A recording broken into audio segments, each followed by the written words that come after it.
Karen. I'm doing shock today.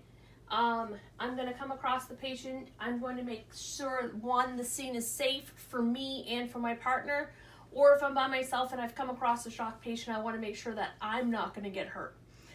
Second of all, I'm going to apply a PPE, which I'm going to put gloves on before I go and assess the patient. What I'm going to do is also make sure the patient is lying flat. If they're not laying flat on their back, I'm going to position them that way. Other than that, I'm going to make sure that they don't have any kind of spinal injury when I'm doing this. And if there is, I want to make sure I maintain proper cervical spine immobilization. Next, I'm going to check the patient's level of consciousness, asking them, hi, are you okay? Can you tell me what happened? And the patient is alert at the time, so she was able to tell me what had happened. I'm going to ask them to open the mouth.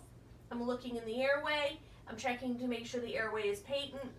I'm also going to check for respirations, making sure they're equal in all four quadrants, checking on their rate.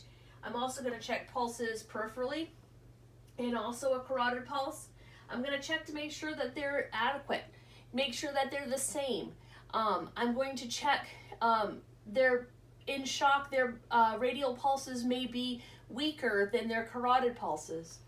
I'm also going to do a trunk check just to make sure there's no bleeding. So just a quick trunk check, checking to make sure every extremities doesn't have any bleeding whatsoever. I'm also going to, if there is bleeding, I'm going to put a pressure dressing on it. If it's really bleeding and I have a tourniquet, I can apply a tourniquet on that extremity. As of right now, there's no bleeding. I do know that the patient is cool and clammy and pale. I'm going to make sure that I understand that those are signs of shock. I'm also at this point, because they're cool and they're clammy and they're hypoperfused, I'm going to elevate their legs at least 6 inches. And I'm going to do this where the patient is laying on the bed. I'm going to use pillows to elevate the legs.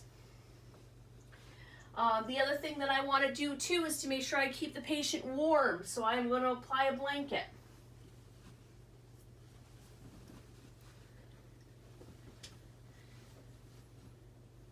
And finally, I'm going to make sure that I am doing vital signs every 5 minutes on this patient until I can get them stabilized and placed into an ambulance. Or if I'm on a scene somewhere and I've gotten there without an ambulance, I keep doing vital signs till the ambulance arrives.